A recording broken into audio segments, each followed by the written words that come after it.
안녕하세요. 네, 이 시간 오늘도 어김없이 저희들 주일을 하나님께 예배드리러 이 자리에 모여 있습니다. 이 시간 잠깐 짧게 얘기하고 그 다음에 예배로 나아갈 텐데, 오늘 저희 찬양단이 한 11시 반에 묵상 나눔 때문에 잠깐 모여요. 근데 그때 목사님께서 잠깐 해주신 얘기가 있는데, 우리가 예배하러 오는 이유가 무엇일까? 우리가 예배를 받으러 오는 것인가, 예배를 하러 오는 것인가? 또 어느 글에서 이런 말이 있었는데 정확히는 떠오르진 않지만, 예배가 공연이라고 예를 들면은 우리는 예배를 하나님께 드리기 위하여서 공연을 하는 거잖아요.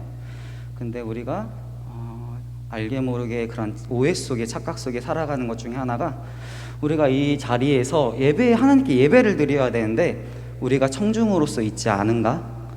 하나님께서 청중으로서 이 자리에 계셔야 되는데 우리들이 그 모습 속에 예배를 드리고 있지 않은가 생각을 해봐요. 이 시간에는 우리가 하나님 앞에, 하나님이 청중으로서, 관객으로서, 우리가 공연을 하는 그 예배자의 모습으로서 우리가 이 시간 찬양했으면 좋겠습니다. 그래서 그런데 다 같이 일어나셔서 찬양해 주시면 감사하겠습니다. 네.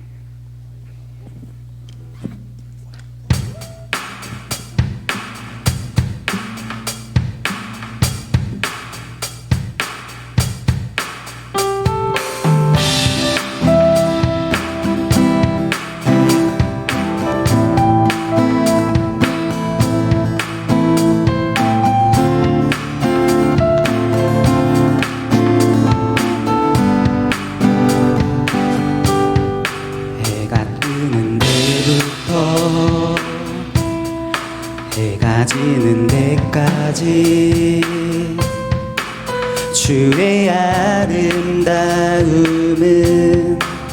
끝이 없고,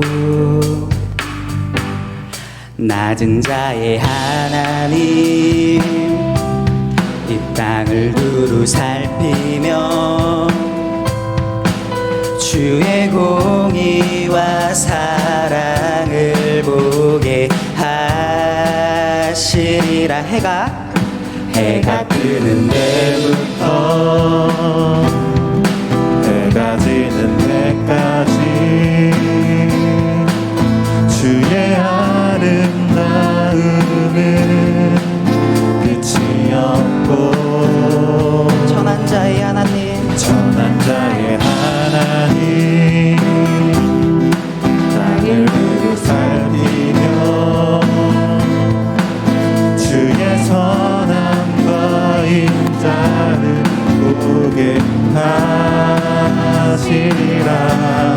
주의 날에 우린 주의 자랑되어 주와 함께 아름다움 세워가리라. 아름다움 세워가리라.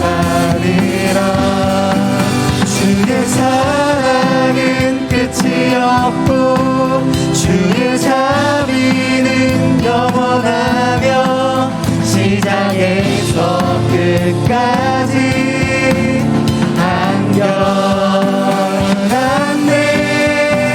주의 사랑은 끝이 없고 주의 자비는 영원하며 시작에서 끝까지 한결같네. 그 사랑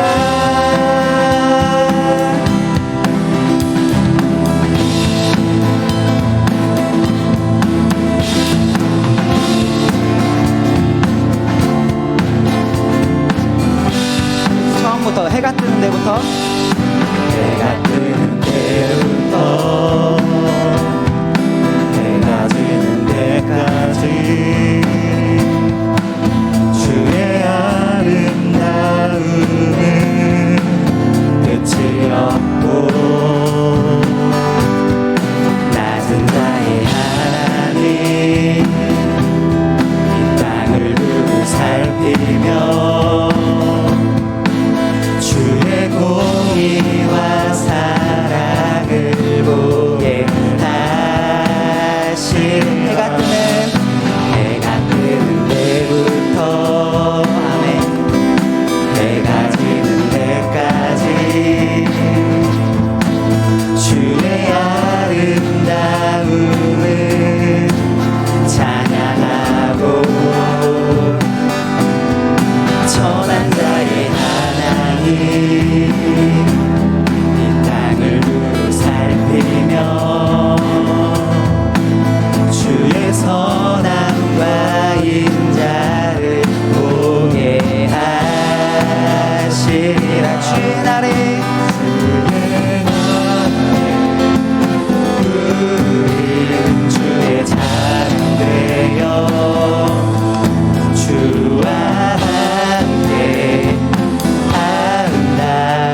시작에서 끝까지 한결같네. 주의 사랑은 끝이 없고 주의 자비는 영원하며 시작에서 끝까지 한결같네. 주의 사랑은 끝이 없고 주의 자비는 영원하며 시작에서 끝까지 한결같네.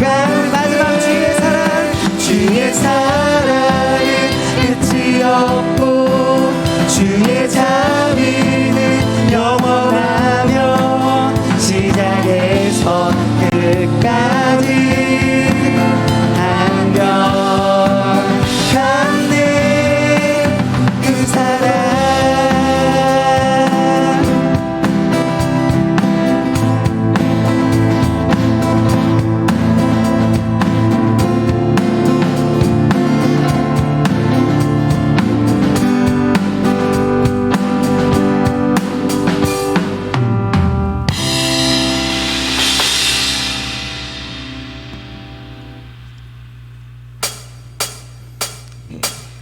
나를 향한 주의 사랑 산과 바다에 넘치니 내 마음 열 때 주님 나에게 참 자유 주셨네. 늘 진리 속에 거하며 나의 손을 높이 들고 언제나 주님의 사랑을 노래하리.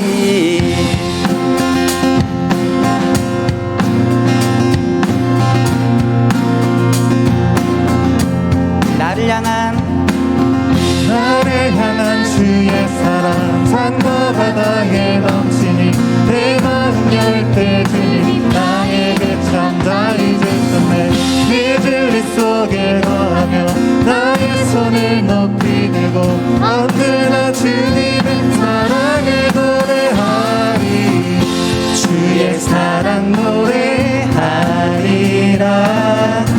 영원토록 노래하리라. 주의 사랑 노래하리라. 영원토록 노래하리라.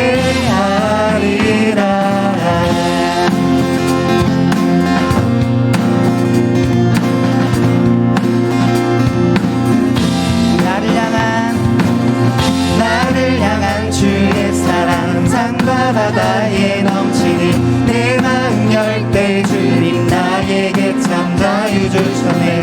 그 진리 속에 거하며 나의 손을 높이 들고 언제나 주님의 사랑을 노래하리. 주의 사랑 노래하리라. 영원토록 노래하리라. 주의 사랑 노래하리라. 영원토록 노래하리라. 주의 사랑 노래하리라. 영원토록 노래하리라. 주의 사랑 노래하리라. 영원토록 노래하리라. 내가 춤을 출 때 다 비웃겠지만 그들도 주 알게 되면 함께 기뻐 춤을 추게 되리. 내가 춤을 출 때 다 비웃겠지만 그들도 주 알게 되면 함께 기뻐 춤을 추게 되리. 내가 춤을 출 때 다 비웃겠지만 그들도 주 알게 되면 함께 기뻐 춤을 추게 되리. 마지막 내가 춤을 출 때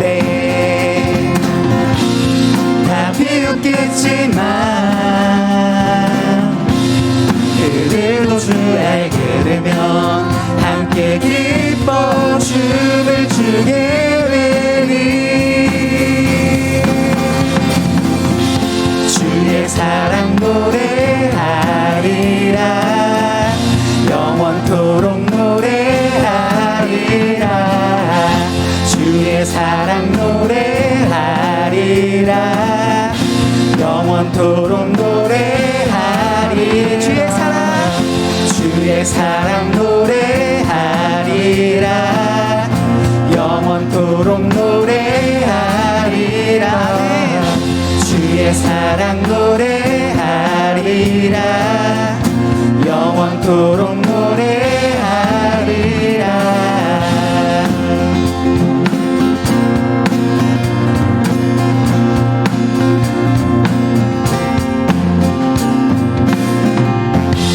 아멘. 우리 하나님께 영광의 박수 올리시겠습니다. 앉으셔도 됩니다.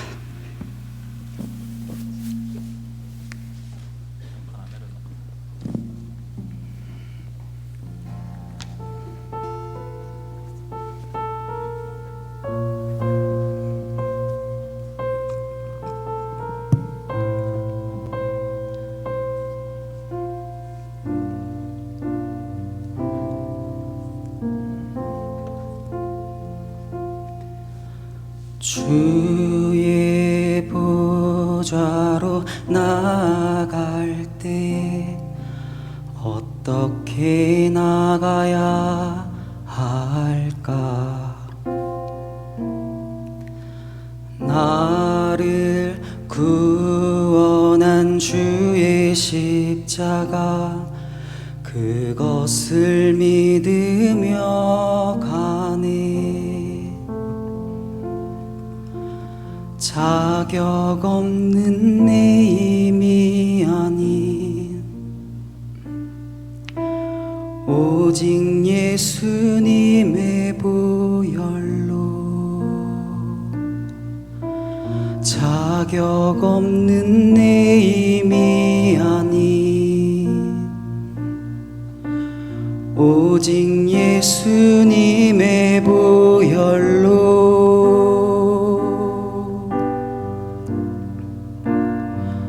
십자가의 보혈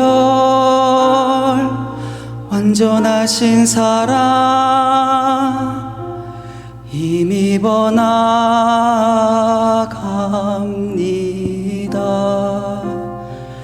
십자가의 보혈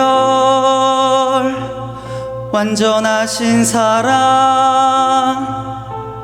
힘입어 예배합니다.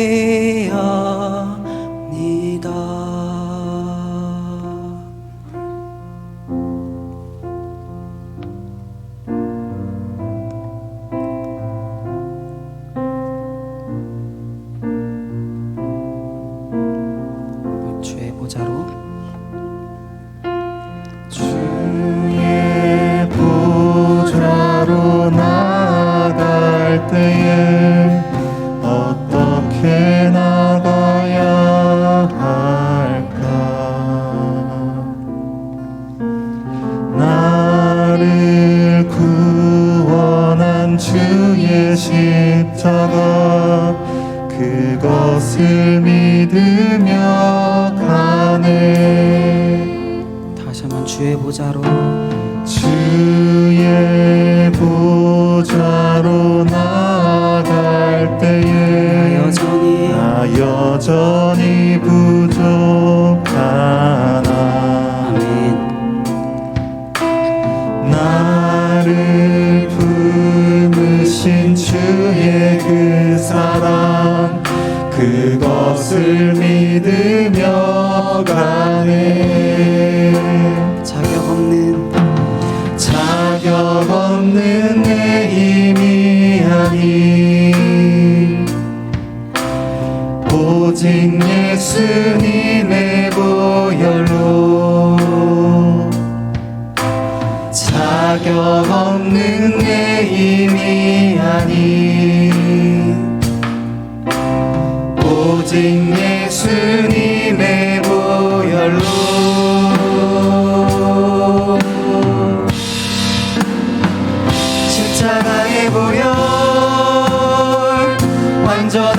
만져나신 사랑 힘입어 나갑니다. 십자가의 보혈 완전하신 사랑 힘입어 예배합니다.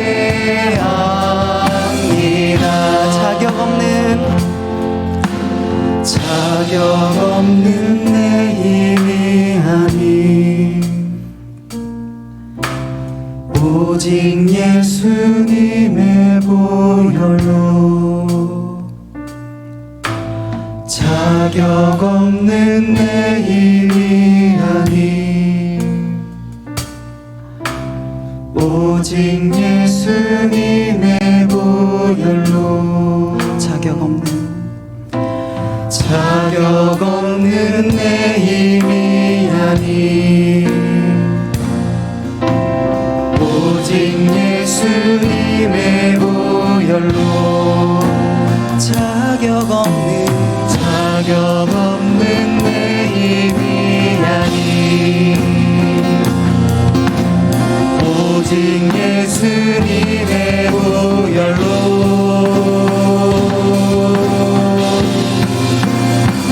십자가의 보혈 완전하신 사랑 힘입어 나갑니다. 십자가의 보혈 완전하신 사랑 힘입어 예배합니다. 십자가의 보혈 완전하신 사랑 힘입어 나갑니다.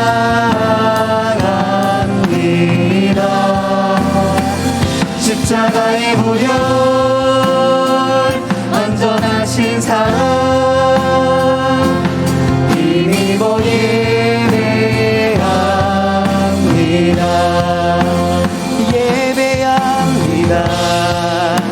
찬양합니다. 주님만 날 다스리소서.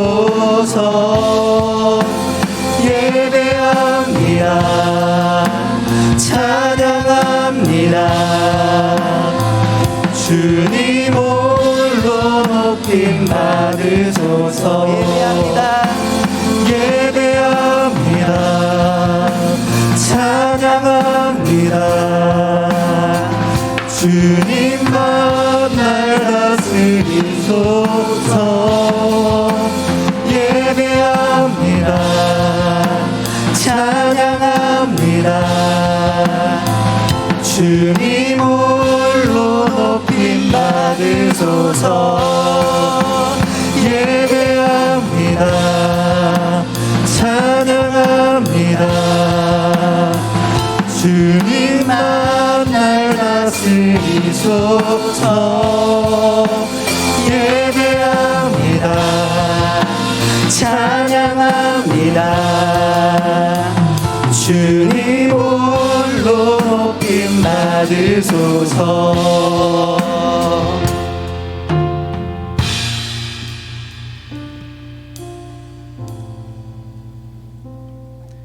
이 시간 정환성 형제 나와서 오늘 예배를 위해 기도해 주시겠습니다.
네, 오늘 여러분 설교의 제목은요, 당신의 예배는 안녕하십니까? 입니다.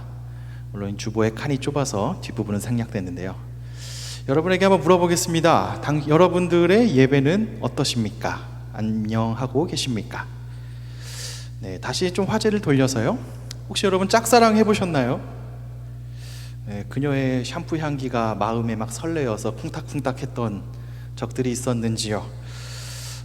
그 자상함으로 막 녹아내리다가 설레임이 썸을 타다가 썸이 연애가 되어서 교제를 해보신 분들이 대부분이실 거예요. 안 해보셨어도 했다고 칩시다.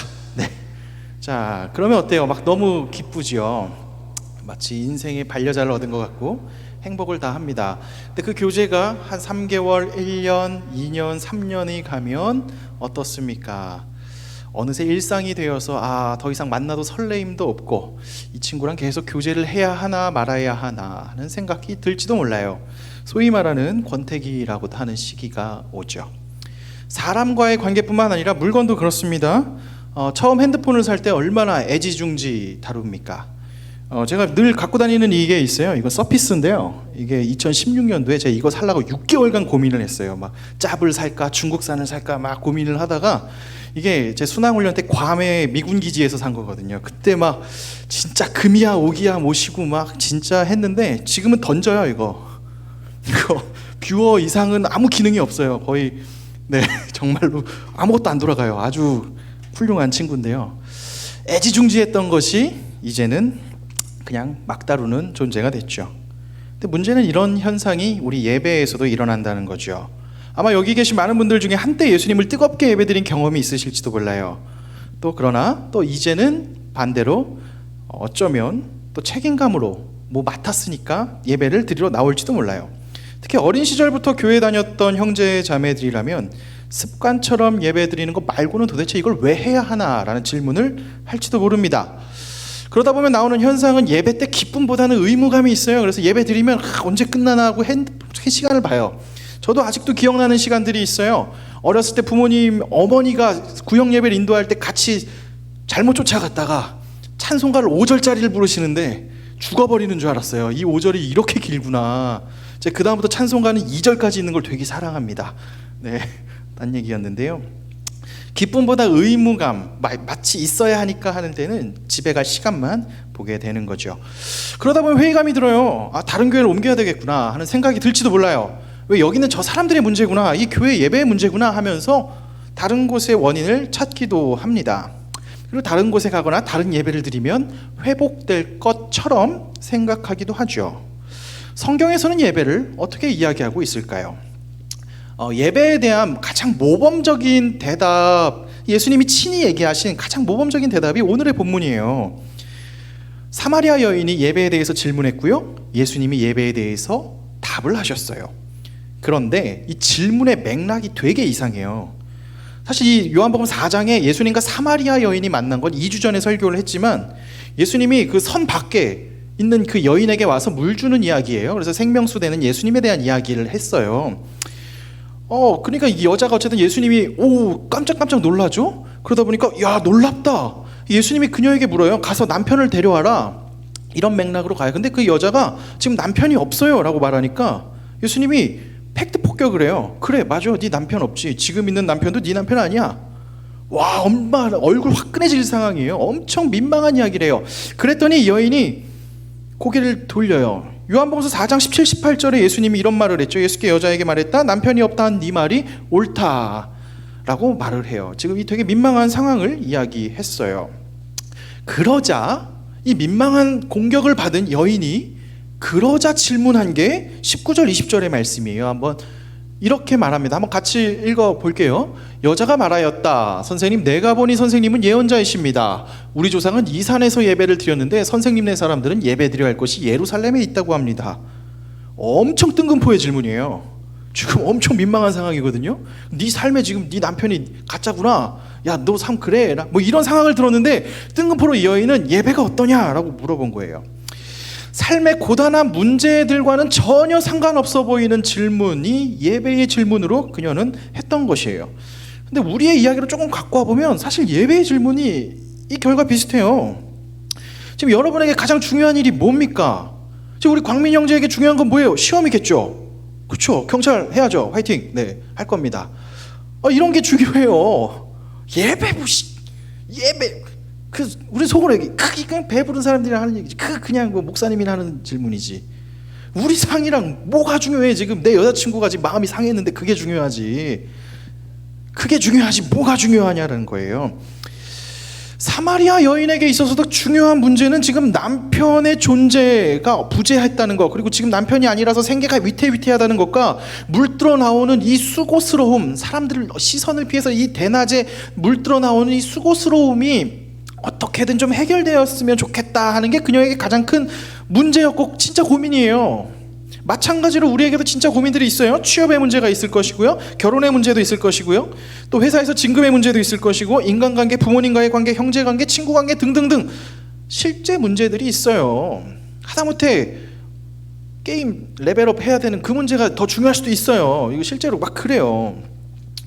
근데 이걸 뒤로 한 채 한번 질문을 해보자는 거예요. 사마리아 여인처럼 여러분에게 예배는 어떻습니까? 여러분의 예배는 어떠하냐는 것이죠. 우리의 예배는 잘 드리고 있나? 예배는 진심으로 잘 드리고 있나? 우리는 이 질문이 지금 내 문제와 되게 상관없어 보이기도 하지만 그럼에도 불구하고 한번 이 질문을 가지고 한번 가봅시다. 예수님은 사마리아 여인이 되게 뜬금없이 한 이 질문, 예배에 대한 질문에 답을 해주셨어요. 그 답이 우리랑 무슨 상관이 있는지 한번 더 가보려 합니다. 일단 이 여인은 4장 20절에 이렇게 질문을 합니다. 우리 조상들은 이 산에서 예배를 하였는데 당신들의 말은 예배할 곳이 예루살렘에 있다 하더이다 라는 질문을 던져요. 바로 여기에서 나오는 질문이 어디에서 예배를 드리느냐, 어디에서 드리는 예배가 옳은가라는 질문이에요. 당시 유대 남쪽에 있는 유대 사람들에게 정통적인 예루살렘 사람들의 생각은 예루살렘에서 예배를 드려야만 된다라고 했어요. 솔로몬 시대 이후로도 계속. 그런데 남과 북이 나눠지고 나서 북이스라엘 사람들은 정치적 이유로 자기네 국민이 밑에 남유다에 가서 예배드리는 게 마땅하지 않으니까, 마음에 안 드니까 그리심산에서 예배드리게 했어요. 야, 여기에서 진짜야 라고 시작됐어요. 한 몇백 년 전부터 그 전통이 오래 나왔어요. 그리고 나서 그 북유다가 망했지만, 북이스라엘이 망했지만 그 후손들이라고 할 수 있는 이 사마리아 사람들은 여전히 그리심산에서 예배드리는 것이 맞다라고 생각해요. 거의 뭐 1000년의 역사를 가진 예배의 전통이니까 뭐 틀렸다 맞다라고 말하기에는 너무 거대한 시각이죠. 남쪽 사람들은 그건 잘못됐다, 우리 예루살렘에서 예배만이 진짜다라는 거예요. 근데 이 여인은 그걸 물어보는 거죠. 어디서 드리는 예배가 맞냐라는 거죠. 오늘날의 질문으로 좀 가져와 보면 이런 질문을 할 것 같아요. 온라인으로 예배 드리는 게 맞느냐, 나와서 예배 드리는 게 맞냐. 일단 제가 지난주에 온라인으로 예배를 드렸어요. 물론 오프라인으로 어느 교회 가서 예배를 드리고 나서 우리 청년들 어떻게 하라고 온라인 예배 드리는데, 예배 드리다가 제가 깜짝 놀랐어요. 핸드폰으로 예배를 드리는데 동시에 제가 마우스 클릭을 하면서 웹서핑을 하고 있더라고요. 와우, 목사인 나마저도 이럴진데, 와우.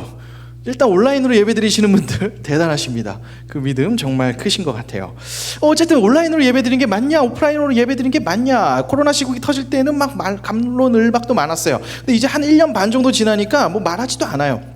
그러다 보니까 당연히 온라인으로 예배드리는 것도 당연하게 여겨져요. 그러다 뭐 옳다 그러다 얘기하고자 하는 게 아니에요. 그러다 보니까 이제는 시간, 야, 넷플릭스 시대가 돼 있고 뭐 다 자기가 원하는 유튜브로 보는 시절이니까 예배를 굳이 일요일 이 황금 시간 1시 30분에 드릴 필요 뭐 있냐, 나는 뭐 좀 미루어서 뭐 월요일 밤에 퇴근하고, 또는 나는 내 편한 시간에 출퇴근 시간에 언제 마음대로 드릴래 라고 변할 수 있어요. 그럼 이게 맞냐 저게 맞냐 라고 질문할 수 있겠죠. 마치 사마리아 여인이 한 질문이 요 맥락과 비슷하다라고 말할 수 있어요. 온라인 예배냐, 현장 예배냐, 녹화 예배냐, 실시간 예배냐 등등 말이죠. 자, 어디서 예배드리냐에 어디서 예배드리는 게 진짜냐는 그 사마리아의 질문에 예수님은 되게 성실하게 대답하세요. 21절에 이런 말씀을 하십니다. 예수께서 말하였다. 여자여, 내 말을 믿어라. 너희가 아버지께 이 산에서 예배를 드려야 한다거나 예루살렘에서 예배를 드려야 한다거나 하지 않을 때가 올 것이다 라고 말해요. 지금 예수님은 그 대답에, 질문은 어디서 드리는 게 맞습니까? 라는 질문인데, 예수님은 장소는 중요하지 않다라는 질문의 핵심 뿌리에 대해서 이야기를 해요. 예수님 당시에는 사실은 예배는 예루살렘에서 드리는 게 옳고 맞았어요. 그래서 22절에 예수님은 맞다고 이야기를 해요. 너희는 너희가 알지 못하는 것을 예배하고 우리는 우리가 아는 분을 예배한다. 구원은 유대 사람에게서 난다. 즉 예루살렘에서 예배하는 게 맞다라는 이야기를 뒤에 덧붙여 해요. 그러면 질문이 여기가 맞습니까? 거기가 맞습니까? 하면 그게 맞아 라고 말하면 되잖아요. 한마디로 온라인이 맞냐 오프라인이 맞냐 그러면 오프라인이 맞아 라고 말하면 돼요. 근데 예수님은 그게 끝이 아니라 근데 장소는 이제 중요하지 않아. 이제 장소는 중요하지 않아 라고 이야기를 하신 거죠. 장소의 개념이 사라졌어요. 그러면 어떻게 예배를 해야 되는지 예수님은 그 다음 대안을 23절과 24절에 직접 이야기하고 있어요. 이 말씀은 오늘의 본문인데요. 같이 한번 다시 읽어볼게요. 시작. 참되게 예배를 드리는 사람들이 영과 진리로 아버지께 예배를 드릴 때가 온다. 지금이 바로 그때이다. 아버지께서는 이렇게 예배를 드리는 사람들을 찾으신다. 하나님은 영이시다. 그러므로 하나님께 예배를 드리는 사람은 영과 진리로 예배를 드려야 한다. 장소를 물었는데 예수님 장소 중요하지 않아? 중요한 건 영과 진리야.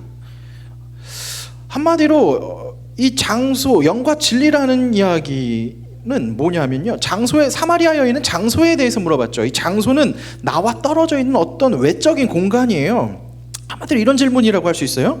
자, 코스트코가 저렴하냐 이마트가 저렴하냐, 쇼핑하기에 코스트코가 좋으냐 이마트가 좋으냐, 뭐 데이트하기에 물레동이 좋으냐 영등포 구청 타임스퀘어가 좋으냐, 뭐 이런 질문이죠. 그 질문을 할 때 장소에 대한 질문에 내가 어떤 사람이냐는 중요하지 않아요. 그렇죠? 코스트코가 할인 행사를 하느냐 회원권이 있느냐 없느냐가 중요하지, 내가 어떤 존재인지, 내가 코스트코에 대해 깊이 묵상을 하고 뭐 좋은 기억 뭐 이런 건 중요하지 않아요. 좀 더 가까운 질문 해볼게요. 여러분 커피 마실 때 여기 건너편에 스타벅스가 있고 이쪽에는 메가커피가 있다고 칩시다. 여길 갈까 저길 갈까 고민할 때 뭘 여러분의 인격을 보시나요?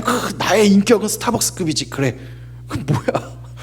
그렇지 안 그렇잖아요. 저는 얘기 PPL은 아니고요. 하여튼 싼 걸 좋아해서 하여튼 뭐 그냥 인격을 성찰하지 않아요. 그냥 가는 거예요. 뭐 쿠폰 있으면 거기 가고 없으면 저기 가고 뭐 그런 거죠. 사마리아 여인의 질문도 예배를 이처럼 생각했어요. 이 외적인 공간 그쪽이냐 이쪽이냐, 무엇이 예배를 진짜로 드리느냐라고 외적인 것으로 질문을 했는데 예수님은 대답을 해요. 외적인 부분이 대답이 아니라 너의 안에 있는 것이 진짜 이야기다라고 말하는 거죠. 그것 바로 내적인 요인에 대해서 예수님은 이야기했고, 그 내적인 요인이 바로 영과 진리라는 두 가지입니다. 그럼 영과 진리로 예배 드린다는 게 뭐냐 하는 거예요. 영으로 예배를 드린다는 건요, 영이신 분께 예배 드리는 것, 즉 누구에게 예배를 드리는가를 아는 거를 말해요. 그리고 진리로 예배를 드린다는 것은 진심으로 드린다는 그 말인데, 그거는 예배를 드리는 내가 누구인지 아는 것을 이야기해요. 내가 되게 중요해요. 내가 어떤 존재이고 내가 지금 누구에게 예배하는가를 아는 게 영과 진리로 예배한다는 거죠. 자, 예수님께서 사마리아 여인에게 하신 말씀은 너가 누구에게 예배하는가, 그리고 예배드리는 너는 누구인가를 온전히 알 때 참된 예배를 드릴 수 있을 것이다 라고 말한 거예요. 마치 커피숍을 갈 때 어떤 종류의 커피를 먹을 건지 아는, 커피에 대한 깊은 묵상이 있든지, 나는 왜 지금 이 커피숍에 가는지 등등에 대한 자기 성찰과 그 이유가 나오면 비슷한 곳에 가겠죠. 공부하러 가는 사람은 스벅을 가겠고요. 저처럼 그냥 싼 거 좋아하는 사람은 메가커피를 가겠고, 내가 어떤 사람인지를 보면 가게 되는 거겠죠. 예배에 대해서 예배드린 네가 누구냐, 그리고 예배드린 대상이 누구냐라고 묻는 거예요. 이걸 조금 더 하나씩 해볼게요. 먼저 누구에게 예배하는지 아는 것이 중요해요. 누구에게 하는 것, 바로 영으로 예배드린다는 건 누구에게 예배드리냐라는 건데요. 우리가 당연히 하나님께 예배드린다라고 말하겠지만요, 우리의 일상에서는 수많은 예배들이 있어요. 여러분이 일주일에 한 번 여기서만 예배드리는 것 같죠? 사실은 매일 예배를 드려요. 누구에게 예배드리냐? 온라인 쇼핑몰을 통해서도 예배를 드려요. 내 마음에 연모하는, 전 만년필을 좋아하거든요. 몽블랑 담았다가 뺐다 담았다 뺐다 막 해요. 품절돼 아쉬워. 막 별의별 온라인 해외 쇼핑 직구 할까 말까, 와이프한테 등짝 스매싱 맞고 못하죠. 그런 결들을 막 해요. 딱 비슷해요. 또는 인스타를 통해서 플렉스하는 사람들을 보여. 좋아요 누르면서 야 이건 뭐야 하고, 야 얘도 이거 했네 하면서 그런 모습들을 흠모해요. 별거 아닌 것 같은데 예배는 우리 일상 속에 늘 있어요. 심지어 일하면서 어떤 부장님을 봤어요. 저런 삶을 나도 좀 살고 싶다 하면 게 예배예요. 예배가 별거 아닌 거라고 보면 내가 추구하고 간절히 바라고 알고 싶은 것, 동경하는 것, 그래서 계속 사모하는 것, 그게 예배예요. 그러고 보면 우리는 일상 속에서 엄청난 예배를 해요. 물론 우리는 그런 일상 가운데 하나님께 예배한다는 거예요. 쉽지만은 않죠. 그러니까 너가 지금 누구에게 예배하는지를 알라라고 이야기하는 거예요. 우리가 예배하는 분이 누구십니까? 그 하나님은 이 세상을 만드신 분이에요. 하나님이 이 세상을 만드셨고요. 저와 여러분을 만들었어요. 이건 되게 중요한 전제예요. 만들지 않았다면 여기 뭐하러 있습니까? 그 하나님이 아니시라면 뭐하러 예배해요? 하나님이 게다가 만들어 놓고 야 니들 한번 잘 살아봐라가 아니라 지금도 내 삶에 개입하셔서 내 삶을 인도하고 계세요. 그 하나님의 놀라운 계획 안에 내가 지금 살아가고 있어요. 지금 내가 미간의 인상을 써야 할 상황이든 기쁨에 넘치는 상황이든 상관없이 하나님이 계속 인도하신다는 거예요. 그 하나님께 예배하는 거예요. 구체적으로 좀 더 이야기하면 나의 생사 여탈을 가지고 있어요. 우리가 다음 주에 만나자고 했지만 제가 사고 나서 죽을 수도 있어요. 저희 부모님이 제일 슬퍼하겠지만 하여튼 알 수 없죠. 미안해요. 네. 알 수 없는 거예요. 인간은 100년을 살 것처럼 생각하고 살지만 사실을 내일을 알 수 없어요. 진짜 알 수 없는 게 우리의 생사예요. 또 세상의 주관도 우리가 다 하는 것 같지만 알 수 없어요. 1000년을 호령할 것 같은 제국도 되게 사소한 걸로 허망하게 무너지는 것이 이 세상의 역사예요. 이 세상의 역사의 주관자, 내 삶의 주관자가 누구냐? 하나님인데 우리는 그 하나님께 예배하는 거예요. 여러분이 누구에게 예배합니까? 즉 영으로 예배한다는 것은 이 하나님, 천지를 지으시고 나를 지으신 하나님께 예배하는 것을 알라라고 말하는 거예요. 두 번째는 진리로 예배하라고 했죠. 진리는 뭐냐? 내가 어떤 존재인지 아는 것이 중요합니다. 지금 내가 여기에서 욕망을 성취하게 앉아 있으면 아무리 하나님께 예배한다고 말은 하지만 사실은 그 욕망을 성취하기 위해 있는 것과 똑같아요. 제가 대학교 1학년 시절에 한 선교단체에 가입했어요. 가입한 유일한 이유는 한번 자매를 교제해 보려고 해가지고 예배도 열심히 드리고 근데 아직도 기억해. 연극도 하고 별짓을 다 했어요. 제가 원래 그런 거 안 하는데 막 다 해봤어요. 근데 그 간사가 이제 우리 단체는 사귈 수 없어 하고 나서 바로 뒤도 돌아보지 않고 탈퇴했는데 그때 제가 그 선교단체에서 예배할 때 하나님께 예배했겠어요? 아니에요. 자매를 예배했죠. 저 자매는 예뻐, 아름다워. 어떻게 하면 꼬셔볼 수 있을까? 네, 지금 와이프가 아닌 하여튼 네, 그 자매인데요. 나에게 중요한 건 그 자매랑 교제하느냐 안 하느냐지 하나님은 관심이 없었어요. 근데 내가 누구냐가 되게 중요해요. 여러분 왜 예배하세요? 네, 찔려하지 마세요. 누구 쳐다보지 마요. 그냥 다 그래. 우리 다 그래요. 그럼 어떻게 진리로 예배하느냐? 이게 어떻게 가능할까? 내가 누구인지 아는 것에서 시작돼요. 내가 누구냐? 내가 죽을 수밖에 없는 죄인이에요. 나 이 정도 돼 하면서 오는 게 아니에요. 야, 나 이 정도 급이야. 나 세상에서 이 정도 클래스인데 야, 내가 내 시간 좀 내줬어. 밖에서 우산 이렇게 무릎 꿇고 해줘야 되나요? 우리 그런 의존 받아야 될 사람들 아니에요. 세상에서 그런 대접 받는다 할지라도 우리는 본질적으로 죄인들이에요. 죽을 수밖에 없는 죄인이에요. 100년, 200년 지났을 때 여러분과 저 이름을 누가 기억하겠어요? 기억한다고 한두 명 하겠지만 그게 얼마나 대단하겠어요? 우리는 죽을 수밖에 없는 죄인임을 인정하는 거예요. 내 인생의 주인이 나라고 생각하고 내가 모든 걸 다 할 수 있을 것처럼 코스프레 하지만 실제로는 그 연약한 나, 할 수 없음 나, 그 세상에서 여전히 목마름으로 살고 있는 내가 바로 성경이 말하는 나예요. 그 나를 인지하는 거예요. 나를 정확하게 보는 거예요. 그 내가 죽을 수밖에 없는 죄인임을 알 때 그런 나를 구원하신 예수님이 보여요. 그래서 진심으로 예수님께 예배할 수 있게 돼요.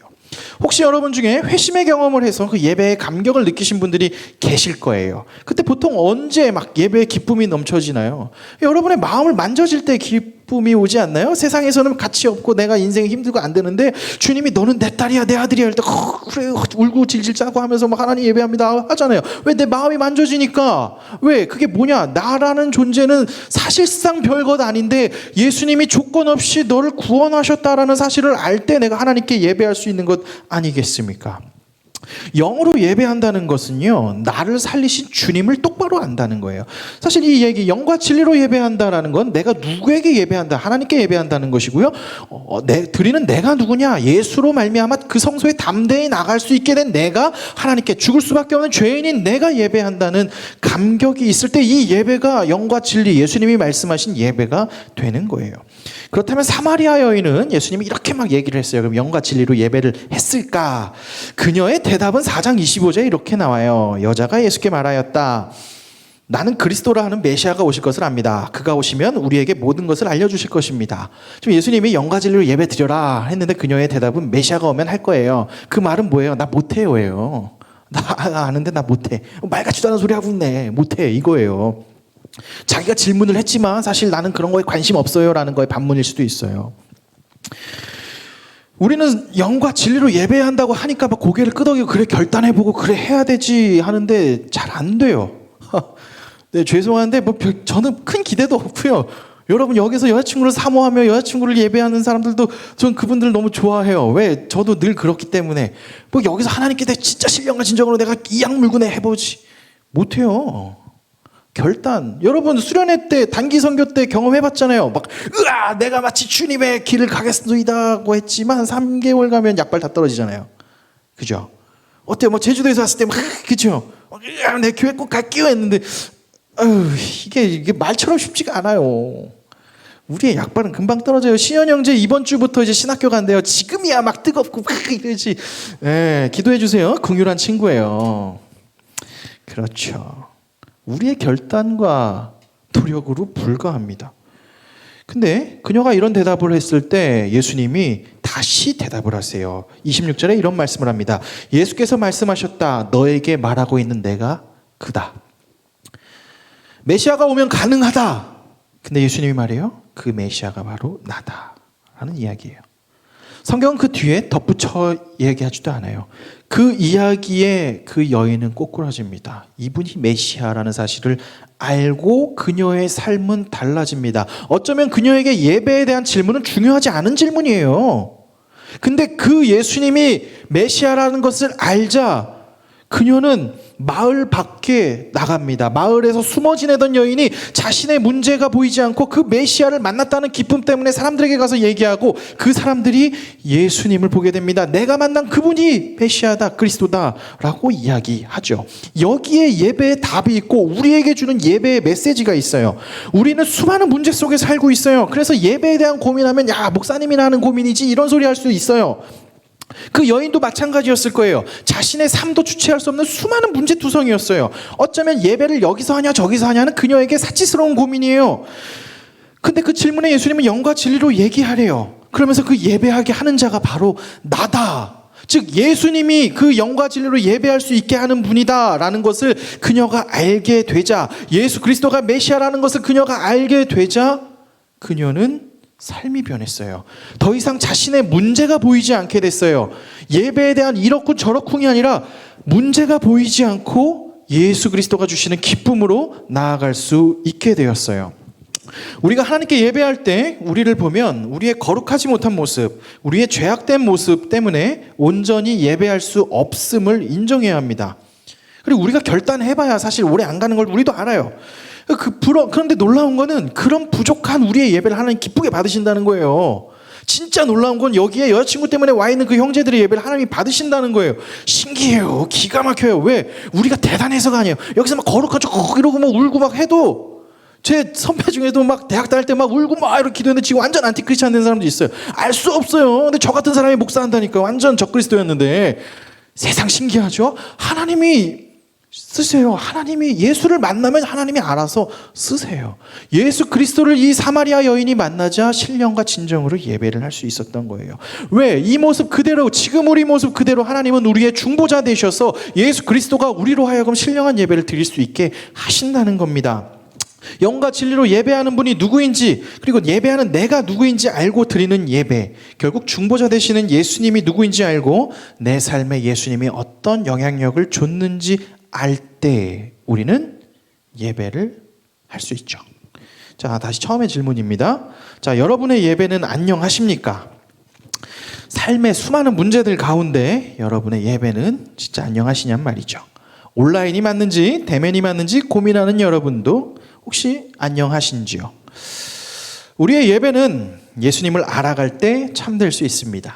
우리의 예배는 나를 구원하신, 그리고 세상에서 답 없고 여전히 목마르게 살아가는 우리를 살리신 예수님, 영원한 생수 되시는 예수님을 알아갈 때, 그리고 죽을 수밖에 없는 나를 살리셨음을 고백하게 될 때 우리의 예배는 안녕합니다.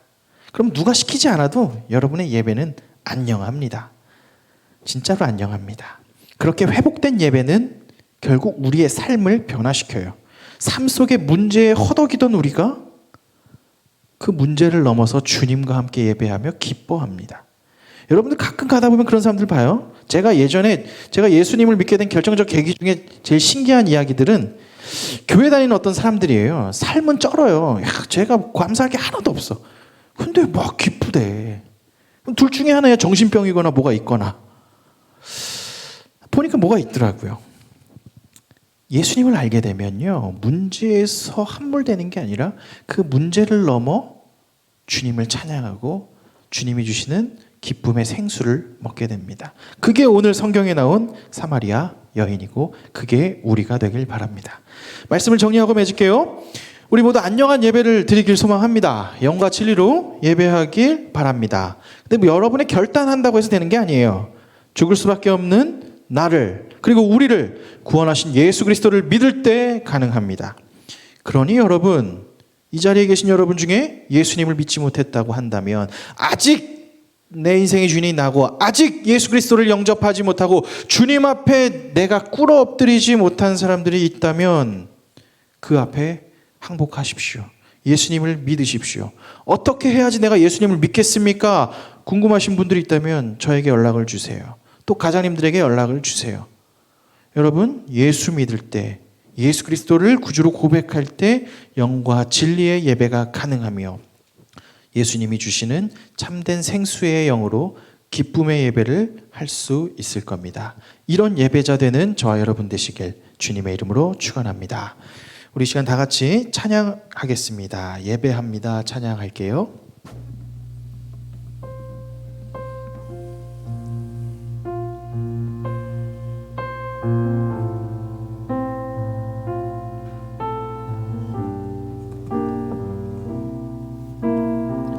완전하신 나의 주,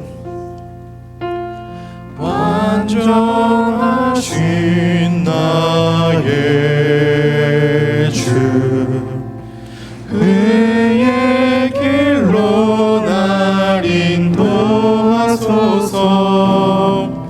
행하신 모든 일 주님께 영광 다 경배합니다. 다 경배합니다. 다시 한번 고백하겠습니다. 완전하신 나의 주, 완전하신 나의 주, 의의 길로 날 인도하소서. 행하신 모든 일 주님의 영광 다 경배합니다. 예배합니다. 예배합니다. 찬양합니다. 주님만 날 다스리소서. 예배합니다. 찬양합니다. 주님 홀로 다시 한번 고백하겠습니다. 완전하신 나의 주, 아멘. 완전하신 나의 주, 의의 길로 날 인도하소서. 행하신 모든 일 주님의 영광 다 경배합니다. 완전하신 나의 주, 아멘.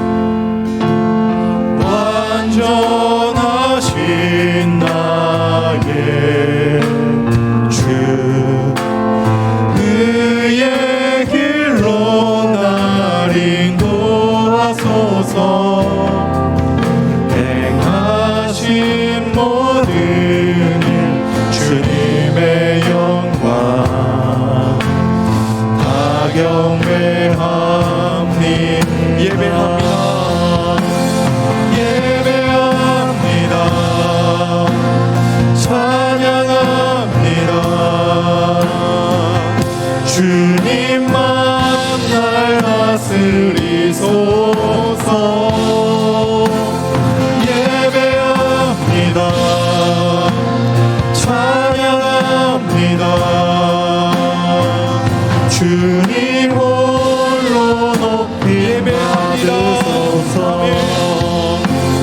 예배합니다. 찬양합니다. 주님만 날 다스리소서. 예배합니다. 예배합니다. 찬양합니다. 주님 홀로 높임 받으소서. 우리 하나님은 우리의 부족한 모습을 그대로 보십니다. 우리의 중심이 비록 다른 데 있다 할지라도 우리가 예수 그리스도를 믿는 믿음 안에서 우리의 이 부족한 모습 예배를 그대로 받아주십니다. 우리가 영과 진리로 예배하는 것은 우리의 엄청난 결단을 통해 되는 것이 아니라 우리가 예수 그리스도를 다시 알아가고 그 예수 그리스도께 항복하며 내가 주님은 그리스도시요 나의 살아계신 하나님이십니다 라는 그 고백 위에 우리의 부족하지만 이 예배를 받으십니다. 우리의 한 주간이 이 시간뿐만 아니라 오늘 예배당의 문을 나가서 일주일간 살아가는 그 시간이 우리의 삶의 예배가 되게 하여 주시옵소서. 이 시간 우리 주님의 이름 한번 부르시고 기도할 때에 우리의 삶에 우리가 주님을 더 알게 하시고 내가 예수를 믿게 하셔서 내 예배가 영과 진리로 드리는 예배가 되게 해달라고 이 시간 주님의 이름 한번 부르고 함께 기도하겠습니다. 주여, 사랑과 은혜가 많으신 아버지 하나님 감사합니다. 여기 청년의 때에 우리의 시간을 구별하여 하나님께 나왔습니다. 하나님, 누군가는 그냥 부모님의 권유와 부모님의 강요 때문에 이 자리에 나온 형제들도 있습니다. 누군가는 그냥 습관 때문에 나온 사람도 있고 누군가는 그냥 삶의 루틴 때문에 나온 사람들도 있습니다. 그러나 그 모든 것을 하나님은 틀렸다라고 맞이 아니하시고 그러나 그들의 예배를 귀하게 보십니다. 하나님, 그들이 예수 그리스도를 알 때 우리를 살려주신 예수 그리스도를 알 때 우리의 예배가 온전히 드려짐을 압니다. 우리가 예배는 참된 하나님께 예배하는 것이며 우리는 죽을 수밖에 없는 죄인이지만 오직 예수 그리스도를 통해서만 예배가 가능하오니 이 시간 나를 살려주신 예수 그리스도를 믿게 하여 주시옵소서. 우리는 죽을 수밖에 없는 죄인이지만 하나님은 너를 보고 너는 더 이상 가능성이 없다라고 말하는 것이 아니라 내가 너의 아버지 되신다, 내가 너의 아버지 된다, 사랑하는 내 아들아, 사랑하는 내 딸아, 내가 너와 함께한다. 우리는 그 예수 그리스도로 말미암아 주님의 성소에 담대하게 나아가오니 주여, 우리가 주님을 믿는 믿음으로 나가게 하여 주시옵소서. 믿음이 없이는 하나님을 기쁘시게 하지 못하십니다. 우리가 기억해야 될 것 한 가지는 예수 그리스도를 믿는 믿음입니다. 하나님, 우리가 이 시간 기도해야 될 것은 주님 예수 그리스도를 믿게 하여 주시옵소서. 내 안에서 문 밖에 서서 문을 두드리고 계신 예수님께 내가 반응하게 하시며 그 예수를 믿어 영과 진리로 예배할 수 있는 우리 되게 도와 주시옵소서. 예배합니다. 예배합니다. 찬양합니다. 주님만 날 다스리소서. 예배합니다. 찬양합니다. 주님 홀로 높임 받으소서. 사랑과 은혜가 많으신 아버지 하나님 감사합니다. 우리의 예배가 언제나 완전할 수 없습니다. 예배드리는 우리에게는 삶에 많은 문제들도 있고요. 간혹 나를 구원하신 예수님을 잊어버리고 살기도 합니다. 또 여기서 예배할 때 하나님께 예배한다는 사실을 망각하기도 합니다. 뭐 해보겠다고 결단해봐야 다음 주도 비슷합니다. 그런데 놀랍게 하나님은 이런 우리의 예배를 받으십니다. 왜냐하면 예수 그리스도께서 우리의 중보자 되셨기 때문입니다. 우리가 이 자리에서 예배하고 삶의 예배를 소망할 수 있는 것은 나의 결단이 대단해서 나의 능력이 대단해서가 아니라 나를 살려주신 하나님의 사랑이 너무나 크기 때문에 가능합니다. 그 사랑, 예수 그리스도의 사랑에 반응하며 나아가는, 그래서 영과 진리로 예배하는 영신 새벽 이슬 청년들, 또 온라인으로 함께하는 형제자매들 되게 도와 주옵소서. 이제는 우리 주 예수 그리스도의 은혜와 하나님 아버지의 크신 사랑하심과 성령님의 함께하심이 나 같은 죄인을 살려주신 예수님을 다시 한번 신뢰하고 믿음으로 나아가기로 결단하는, 그리하여 영과 진리로 예배하기를 결단하는 이 자리에 있는 모든 형제자매들 머리 위에 지금부터 영원히 함께 하시기를 간절히 축원하옵나이다. 아멘.